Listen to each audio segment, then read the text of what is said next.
আসসালামু আলাইকুম, আশা করি সবাই ভালো আছেন। তো আমি আসছি আমার গ্রামের বাড়িতে বিক্রমপুরে।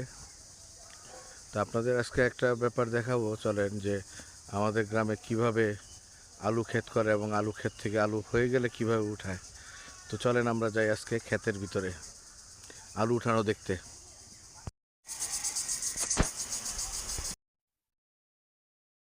এগুলা কি ডায়মন্ড? আগে না সাদা হইতো, এখন তো লাল দেখি এগুলা।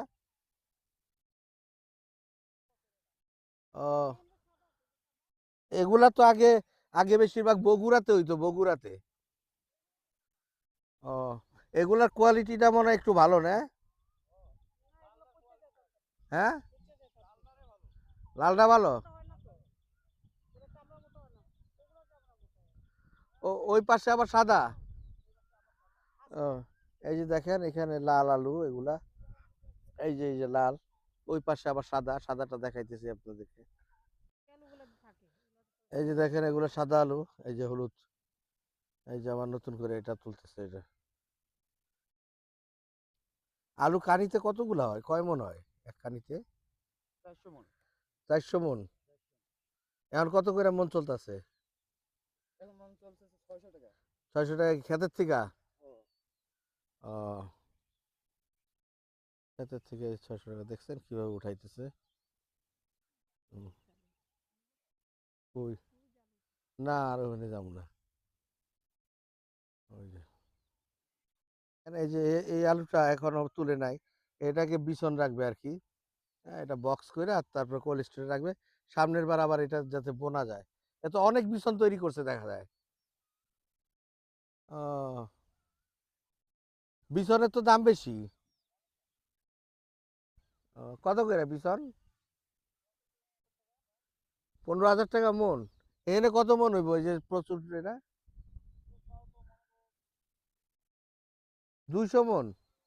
15,000 টাকা করে? তা এগুলো বুনতে কত টাকা খরচ গেছে এই 200 মন? 60-70 হাজার টাকা খরচ গেছে? তা 15,000 টাকা মন, 4 মনের টাকা খরচ গেছে। এখন ওই 200 মন আইব?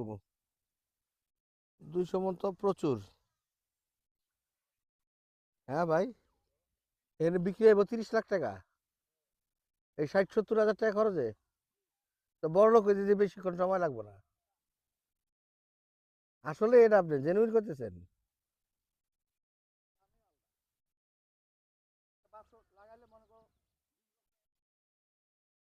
না, এখন যে এই যে বিছনটা বানাইলো উনি, হ্যাঁ, এটা কয় বাক্স বলছে এখানে? 10টা তো এখানে 1.5 লাখ টাকা দাম। তা আপনারা করেন 60-70 হাজার টাকা খরচ যায়? ও, তার মানে তাহলে মনে করেন 60-70 হাজার খরচ, আর হইলো 1.5 লাখ। তার মানে 2 লাখ 2.5 লাখ টাকা। তাই এতে 30 লাখ টাকা বিক্রি করবো। তাহলে সবাই আলু রেখে এই বিছন মূল্য নিতে পারে। আচ্ছা, এই ভাই বলতেছে এখানে নাকি এই যে বিছন এখানে প্রায় 200 মন আইব, তার মানে তো প্রায় 15,000 টাকা মন আসলে প্রায় আপনার মনে হয় যে প্রায় 30 লাখ টাকা বিক্রি। এটা নাকি কস্টিং পড়ছে মাত্র 2 থেকে 2.5 লাখ টাকা। আসলে এই মুন্সিগঞ্জের এখানে যারা এগুলা করে, এমনিতে তারা পয়সাওয়ালা, অনেক টাকার মালিক হয়ে যায়। আলুর ব্যবসা করে অনেকেই কোটি কোটি টাকার মালিক হয়ে গেছে। আবার অবশ্য অনেকে রাস্তার ফকির হয়ে গেছে। যদি আলু কোনো কারণে বৃষ্টি টিষ্টি হয়, পচে যায় বা পোকায় পাওয়া যায়, তাহলে এই আলু আর একদম কোটি কোটি টাকা মাটির নিচে ভ্যানিশ হয়ে যায়। এই আর কি।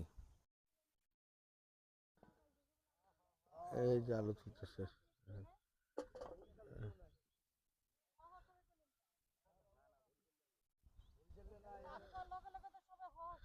বরিশালে মানুষ বিক্রমপুরে আসবে কেন?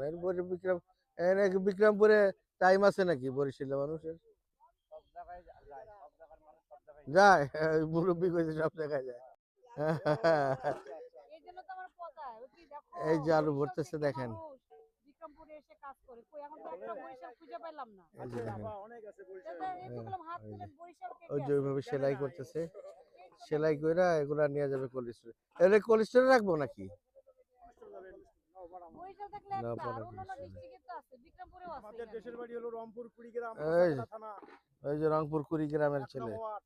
1 নং ওয়ার্ড। চেয়ারম্যান হলো ওবায়দুল কবির রাশেদ, হ্যাঁ, তার বাবা ছিলেন বাচ্চু এমপি। হ্যাঁ, যাইতে হবে আমাদের ওইখানে, যাবো?